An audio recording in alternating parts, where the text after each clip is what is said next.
Morning Dish. He's the hardest working man in show business. His band's music takes you into the midnight hours. And when you wake up, his voice is back on your radio alarm clock.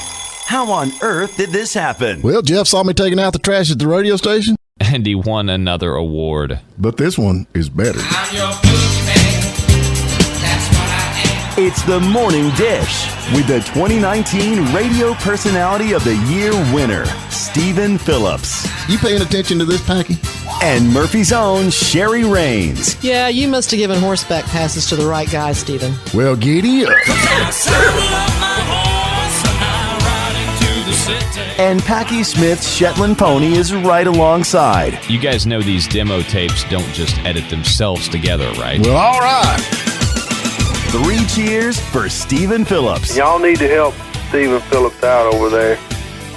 Out the door and off the radio. Here's Stephen Phillips. All right, folks, we're back with you, and we have all the way from New York City, Christopher Martini, which has written and produced and filmed numerous amount of films, and we're lucky enough to have him this morning. Good morning. Stephen, thank you for having me on your show. I want to talk about a couple of these movies that I'd watched. Now, you've got in the film. Of course, your family, most of your family is from movies and film, and this that you, I guess, kind of runs in the family, right? That's correct, yes. But now you've got my stepfather is an actor from way back to the Rockford Files, even before that. An old TV actor, his name's Stuart Margolin. He was in. Oh Lord! He won a couple Emmy awards on the Rockford Files. He's been in a bunch of old TV shows and movies, and he even had a music career. Yes, he did. And then you got a brother also, which is Max. Am I saying that? Max Martini? Yeah, that's correct. Max Martini is my brother. His first big role was in a movie called Contact with Jodie Foster, and then that led on to a variety of other roles in Saving Private Ryan and Captain Phillips, 13 Hours. Yeah.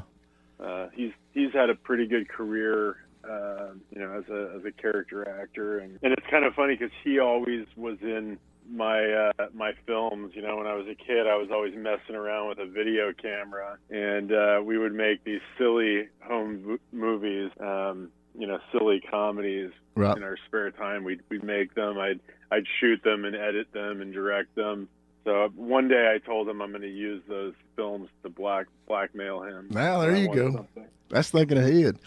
This you got this movie that I got to watch. You was lucky enough to let me watch it, but it's Trooper, which is it's about veterans who struggle with problems when they come back from the war and this. How did you get tied in with that? I mean, have you been in the military, or is this just something that led you to do this movie, or? Sure, I'll tell you about that. I did forget to tell you that I have a sister, Michelle, who's a really big costume designer in LA. My sister does wardrobe and costumes, and if you watch football still, if you're watching the Super Bowl, she's usually got a couple commercials that she did the costumes for. What's her name? Her name is Michelle Martini. I was always directing. My brother was acting in our little films, and my sister would always, dress all the actors. Yes. We had almost a complete film crew. It led to bigger and better things, obviously. So Trooper, Trooper was my first feature film about a returning Iraq war veteran. He comes home from war with PTSD and TBI and a pocket full of other physical injuries. Right. And he comes home to his father, who's a Vietnam vet, who's dying of Agent Orange, and his brother is still in Iraq. It's a good question how I started to write Trooper. I think that, having thought about it, look back on just why I did it, I think that, the major thing was September 11th. Right. Made me take a closer look at our military, our active duty military, and our veterans and how we treat them. I'm not afraid to say that, September 11th, instilled in me a newfound patriotism that I didn't have before. and it opened my eyes up to a lot of the things that were going on in the world, including veterans issues. Well, I think that's a big thing. I mean, we do a lot with the veterans around here, you know, and I just feel like they kind of get left behind, you know, when they, you know, get out and fight for your freedom. And then that September 11th thing was just unreal. How many people lost their lives for no reason whatsoever. And it's sad, but that's a cool movie, and I'm glad that you went with that and kind of opened some people's eyes with the PTSD, because a lot of, you know, back in the day when they come back, you know, they didn't you know, say anything about that. It's just like, well, you're going to be all right. But I know people today that's struggling with it, and that was a really, really cool little movie that you got. Now, is it going to be out? I mean, is there going to be people going to be able to see this, or are you trying to get it released, or what's going on with it? So I shot it a long time ago, and it picked up some awards. It played at festivals. We had some interest from Sundance and Tribeca, but we did get music from Dylan and Springsteen, which is really amazing because they never do that on such a small movie like ours. We had a distributor. It's actually been a long, painful road. Right. The distribution end of Trooper. We had a distributor who, you know, made it available on all platforms for streaming. They never got us a theatrical release. You know, after a few years, I was unhappy with what they were doing, so I took the film back from them. You know, the thing about Trooper is that it's always going to be timely as long as we have veterans who are returning from war who are struggling. So it was never like I could just put it on my shelf. Right. So, you know, we screened it for veteran groups all across the country, including World War II vets. We screened it for, you know, Iraq, Afghanistan veterans, right, for the 101st Airborne, for, you know, Gulf War veterans. And the response was amazing. And for that reason, you know, they had never seen a movie that quite, you know, pushed all the buttons. And for that reason alone, we couldn't stop. So, you know, we had to get it seen. So I basically got it into movie theaters myself, and I was starting to do that, and we were booking screenings all across the country right up until the pandemic. Oh, man. Where we would do screenings, you know, half the proceeds would go to veteran groups, and I'd have veterans host the screenings, and they'd use the Q&A after as, you know, as a platform, as a way to get veterans in the room and talking about what's going on, because I think that is going to be the one thing that helped break the stigma of PTSD, to get people talking. So to make a long story short, you know, I was getting the film into theaters, and then the pandemic hit, and you know, no one was allowed to go to movies and movie theaters, and now I think it's going to be very, very hard to, you know, to get it back into theaters. Yeah. But, you know, I'm still going to get to do screenings. So, you know, if people want to host a screening, they can contact me on my website at triplemartiniproductions.com. And, you know, it's especially helpful if they're partnered with a veteran group, because half the proceeds from the ticket sales could go to them. That's really good. So I'm still doing it. I'm still ongoing. Well, I got a kick out of the Tree of Art. Now, your father is actually an artist, and he was, I guess, is it in Italy? Is that where we're at? Yeah, my father was a sculptor from Rome, Italy, who came to the United States during the 60s and became an artist, and had a very his art career was a struggle. So I made this film because at 73 years old, he was accepted into the Venice Biennale, which is basically the biggest art show in the world, right, to represent Italy. And so I filmed him making this massive sculpture. It was kind of like his Rocky comeback. Right. He had 30 days to make this massive sculpture. But my father, this is the funny thing, was one of the biggest painters you could ever imagine. Like, he basically pissed everybody off that he encountered. And my brother and sister and I went through all this every day of our childhood. Right. You know, and so I knew that, like, he would piss somebody off.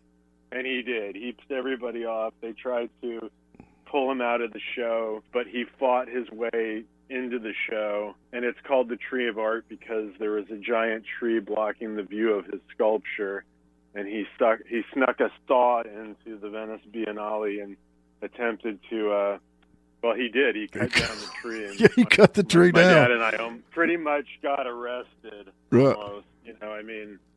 Everything outside of being locked up, That was hilarious. I mean, that was totally hilarious. I mean, because being where he's at and cutting that tree down, I thought, my Lord, this guy right here, he's one of a kind. So a lot of people actually watch that film. All my films are on Amazon. I think if you put in Trooper and my name and then click on my name, all my films will come up. But that one gets a lot of hits because, it really happened. Yeah, that was fun. I got tickled. I laughed. I thought, man. Basically, filmed show in Italy is what happened. I'd love to have been there. I guarantee it. So now what else you got coming up? You working on anything now, or are you just trying to stay hid out from all the pandemic and raise the baby? Well, the baby is the biggest project, and being a filmmaker, I'm actually shooting a documentary on my child growing up, and it's really funny because his baby videos are going to be in 6K. And with Steadicam shots, and right, because his dad's a filmmaker. But what am I doing? Well, 2020 was a big year for me. I was really disturbed by what was happening in politics. So I'm kind of working on projects that are going to focus some attention towards that. I was pretty disturbed by the defund the police movement and all that. Oh Lord, yeah. So yeah, and just everything that was going on. So I'm working on a few things that will turn the camera a little bit toward political subjects.